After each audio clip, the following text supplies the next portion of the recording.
Hello po, God bless you. Naalay gusto i-share si God. Na po gusto ipaabot si God sa atong life. Kailangan di ta mo layo sa source, no? Dili ta magpalayo. Kinsay source di ay nato. Dapat dili nato layuan ang Ginoo. God is the source of everything. So dili nato layuan ang Ginoo, no?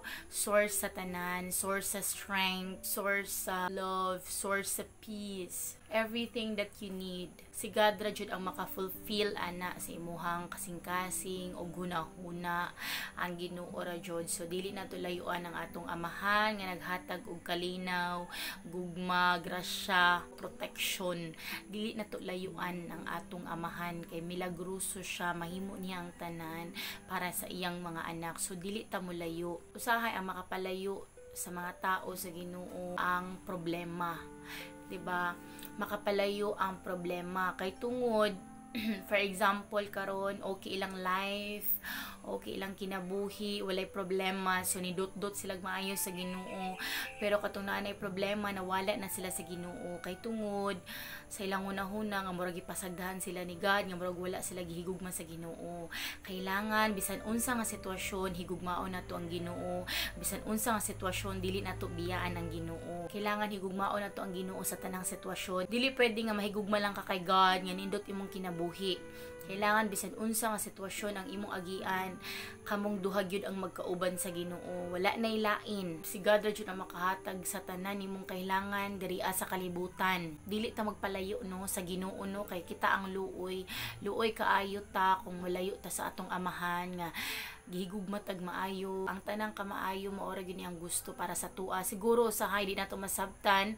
Siguro mamalit nato og sabot ang gipangbuhat ni God sa atong kinabuhi ba nga kanang feel nato nga gipasagdahan ta sa Ginoo. Nganong niagit ta sa inganing mga pagsulay, pero kanang ang mga pagsulay na anay purpose kay para ikaw mabag-o ka, kay para ikaw mahimo nimo ang dapat nimo buhaton. Kanang sitwasyon sa atong kinabuhi na anay purpose. So kailangan mangutana ta sa Ginoo nga nganon na ingani man ni Lord kay ang Ginoo mutubag gina siya sa imuhang mga questions sa iya. Basta ayaw laglayo ang Ginoo. Mao gyud ang proseso sa kinabuhi nato no. Kailangan sa tanang sitwasyon kay diha man gud masukat sa Ginoo ang imuhang gugma sa iya nga bisan nidaan ka sa problema, bisan nidaan ka sa mingana nga sitwasyon nga dili basta-basta nga sitwasyon sa imong kinabuhi, pero nakita gyapon niya ang imong gugma sa iya nga nagpabilin gihapon ka nga lig-on, nagpabilin gihapon ka nga gihigugma nimo siya. Nakita gihapon niya sa imong kasing-kasing nga bisan nahirapan na ka ning bangon ra gihapon ka nga para tuloy-tuloy lang jud ang laban kay kabalo ka sa imong sarili nga para ra na sa imuha. Kabalo ka sa imong sarili nga kaning tanan para ra ni sa akua, para ra ni sa kamaayuhan nako, para ra ni sa purpose nga gusto ipahimo sa Ginoo sa akong kinabuhi. Dapat mauna ang naa sa ato ang hunahuna o kasing-kasing. Dili nato ipatigbabaw ang mga hunahuna nga dili makapahimaya sa Ginoo, nga makapalayo na hinuon sa Ginoo. Kay never naghimo ang Ginoo og dili maayo sa atong kinabuhi, kay tanang kamaayo para lang sa ato. Wala na siya gihangad sa atong kinabuhi kun dili maging matarong lang ta kung unsa man ang mga sitwasyon nga nahitabo sa imong kinabuhi. Kung tahay nasakitan karon or unsa nahitabo sa imong kinabuhi, for example wad ang kag trabaho, nagkasakit, ana gud kay mga sitwasyon nga nahitabo sa kinabuhi, dili na mao ang dahilan nga kailangan layuan nato ang Ginoo. Kailangan mauna nga time nga mudot-dot ka og maayo sa Ginoo bisan pa man nahirapan ka sa mga sitwasyon nga nahitabo sa imong kinabuhi, pero magpabilin ka nga lig-on nga naghigugma jud og maayo sa Ginoo, nagpabilin ang imuhang gugma sa Ginoo ba nga bisan ingani ang sitwasyon, Lord kayahon ako ni kay gabalo ko nga naa ka sa akoa.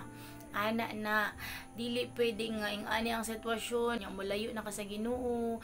Ana ba dili gusto ang ginawa na kay di man mao ang iyahang gusto mahitabo sa imong kinabuhi nga tagaan ako akong anak ani og ingani nga problema kay para layuan ko niya. No, nagkalain-lain ang problema nato nga giharap sa kinabuhi. Na ay problema nga gihatagan kag problema sa Ginoo kay para moduol ka sa iyaha, kay para ma-close mo ni God, kay para pangitaon nimo ang Ginoo sa imong kasing-kasing. Kay kabalo ang Ginoo nga paghatagan ako akong anak ani nga problema, iyaha kong pangitaon. Ingana ang Ginoo, gusto niya magpapansin sa imuha. O niya usahay kay di man kakasabot, di ta kasabot nga mao din ibot ipasabot sa Ginoo. So nilayo ta, no mali ang ato ang way. Dito mao ang gusto ni God nga mahitabo. Na misinterpret nimo ang but ipasabot ni God sa imong life.